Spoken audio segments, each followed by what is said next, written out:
Hello students! This is our week 7 to 8 lesson based on milk. Let's have this first activity. What I want you to do is identify the word which does not belong to the group. And later, the words in red are considered as the correct answers.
This is our milk number 4, and the domain is grammar.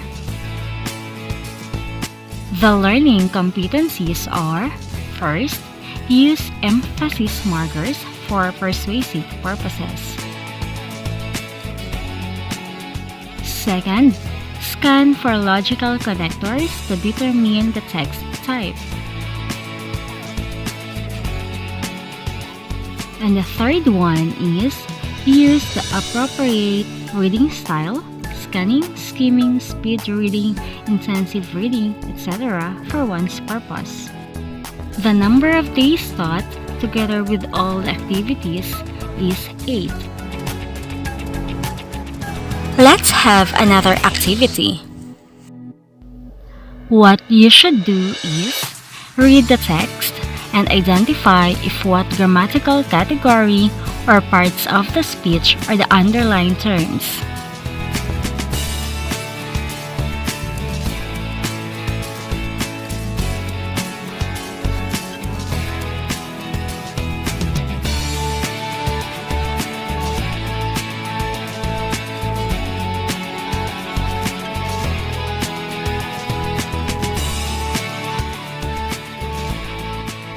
So, what's your guess?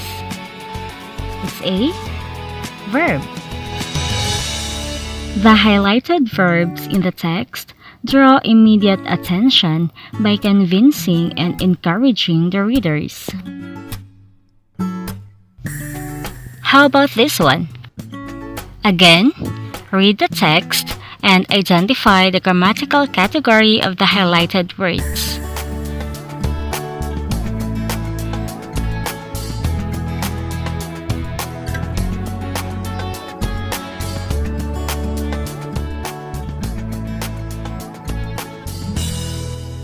In this text, the highlighted words are adjectives. The highlighted words are examples of positive adjectives that describes an ambience, scenery, or location. These adjectives are also used to attract, encourage, and convince readers. Here comes the last text. So, same instruction, identify the grammatical category of the highlighted words.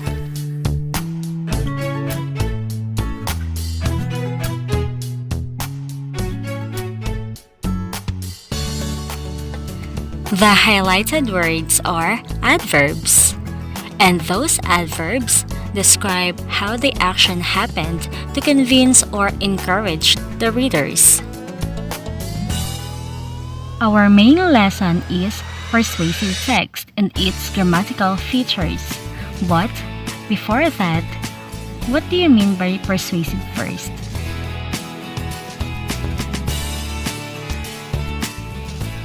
So when we say persuasive, it is convincing, influential, and effective.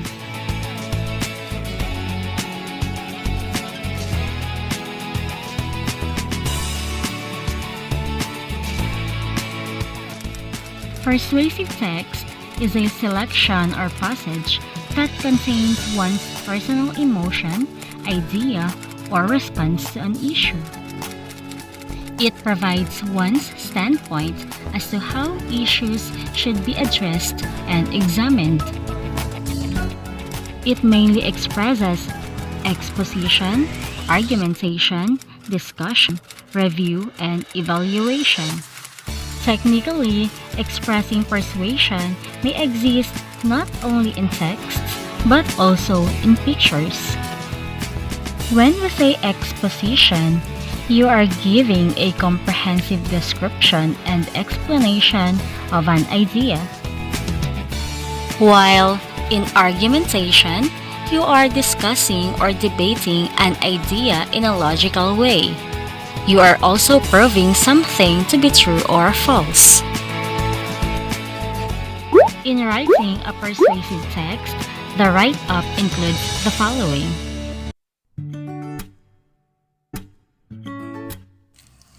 In a persuasive text, the use of certain grammatical features help in emphasizing one's viewpoint.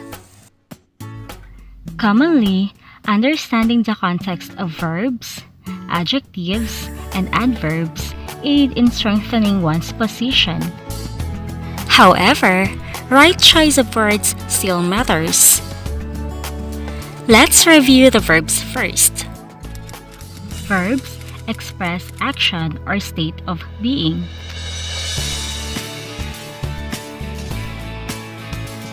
Determine the subject as the doer or receiver of an action.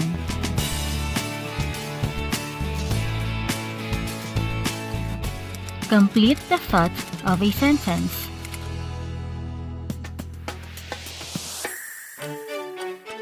Examples.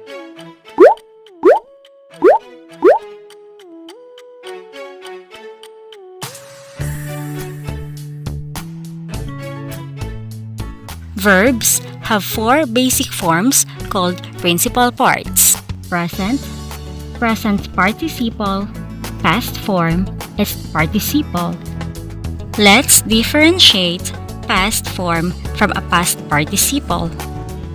Past form is a tense, while the past participle is a form of verb, and you have to add auxiliary verb in using it, such as have. Examples.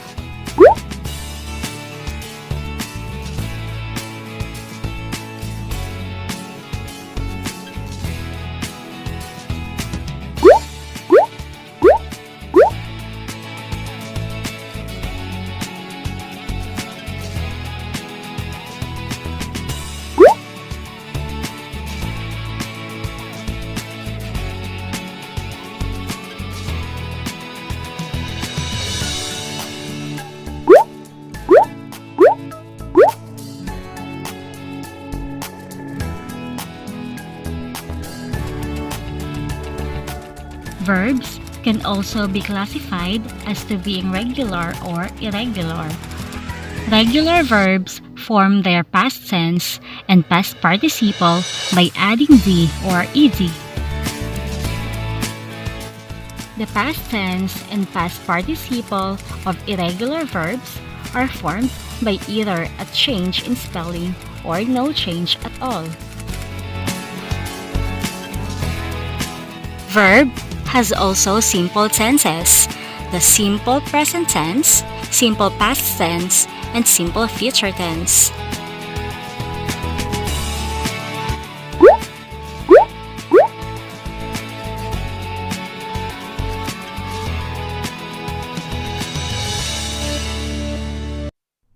Take a look at the example of verbs in regular and irregular. To make the regular verb past tense, just simply add "ed", and if it is future tense, you have to add will or shall and then go back to the base form or simple present tense.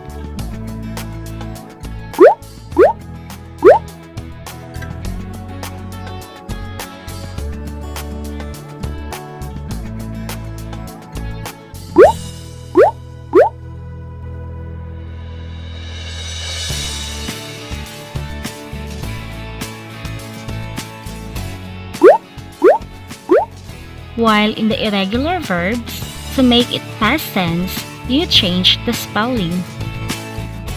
And for the future tense again, simply add will or shall and then go back to the base form, which is simple present tense. Verb has also perfect tenses. The word perfect in perfect tense means complete or finished.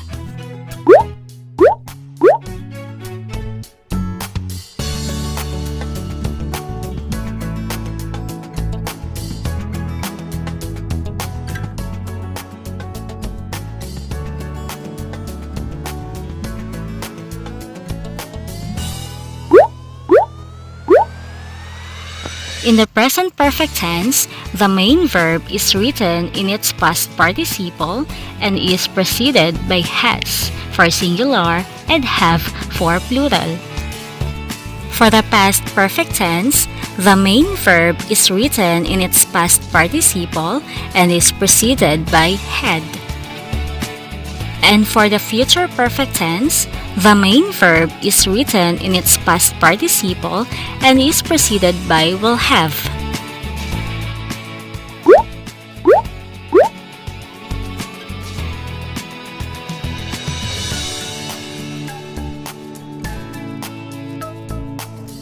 There are also two voices of the verbs, the active voice and the passive voice. In the active voice, the subject is the doer of the action.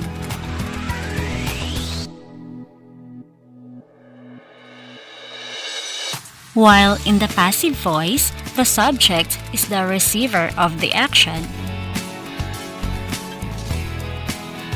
Take a look at this example.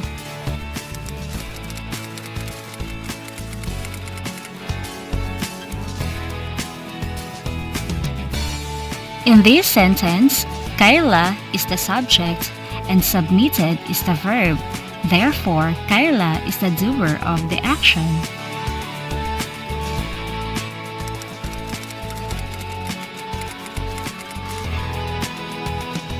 While in this example, the module serves as the subject and was submitted is the verb. And if you noticed, Kyla here became the receiver of the action. Ready now with our activity? Identify the verb or verbs in each sentence. Ready?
So we are done now with verbs. We will review your adjectives. Adjectives are words that describes a noun or pronoun.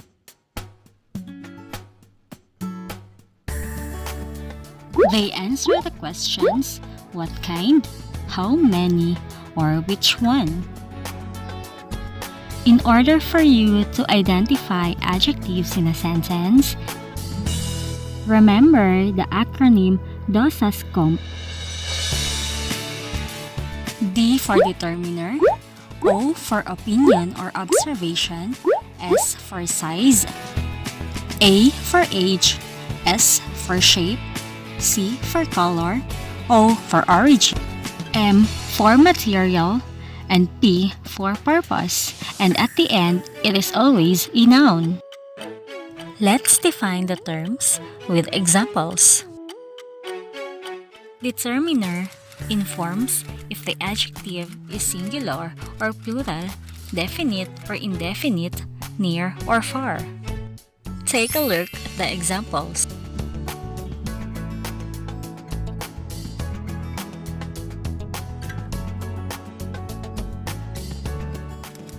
Opinion or observation explains what you think about something.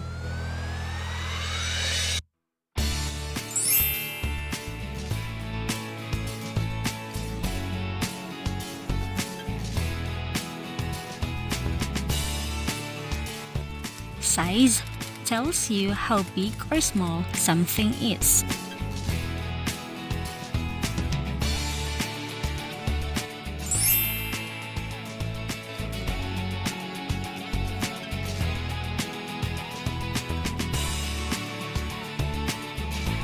Age tells you how young or how old something or someone is.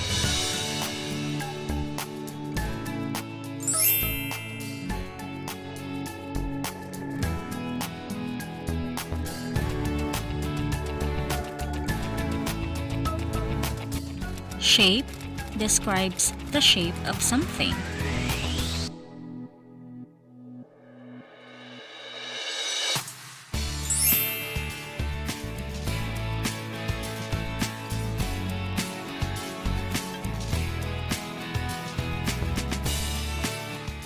Color describes the color of something.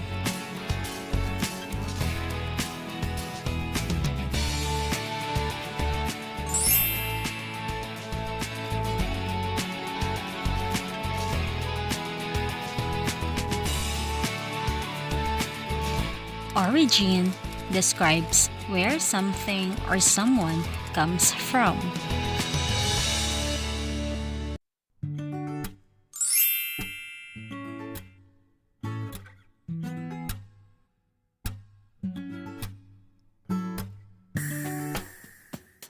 Material describes what something is made from.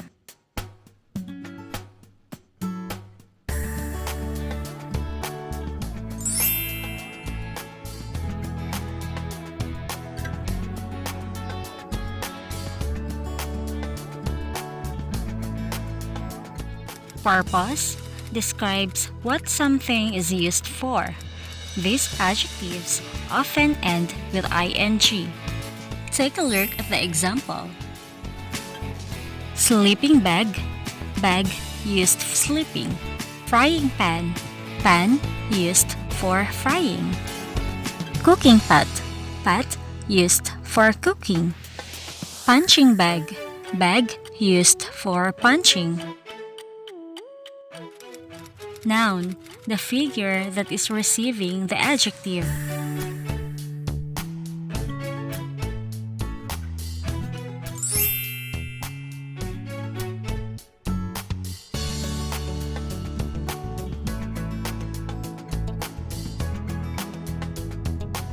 Let's have an activity. You have to identify the adjective or adjectives in each sentence.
And the last grammatical category essential for persuasive text is adverbs. Adverbs are words or phrases that modify verbs, adjectives, or other adverbs. It answers the questions when, where, how much, and how often. Let's recall the types of adverbs.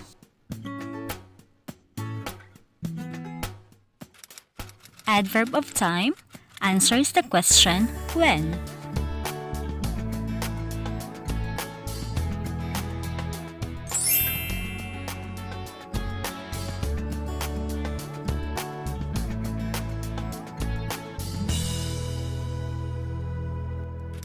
Adverb of place answers the question where.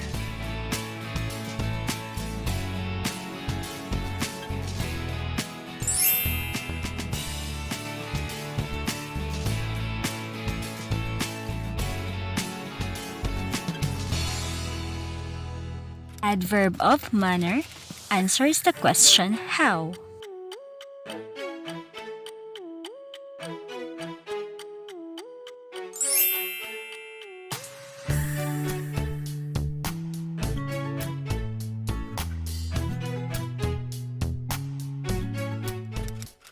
Adverb of degree answers the question how much.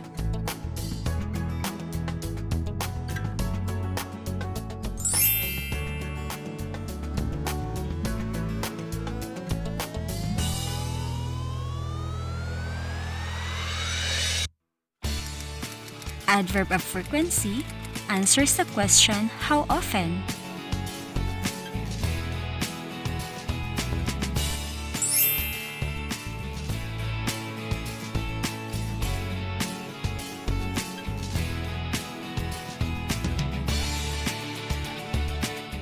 Let's have an activity for your adverb.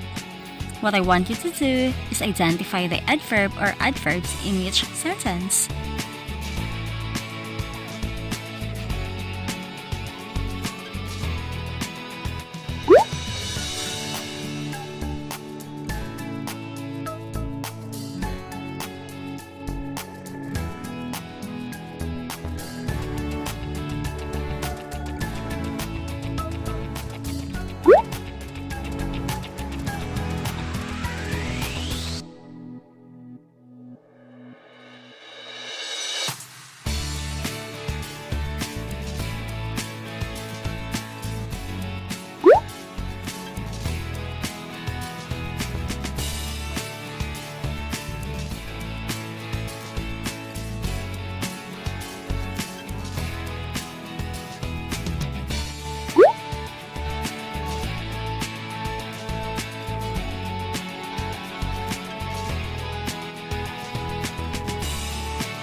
Ready now to recall the 3 essential grammatical categories in persuasive text?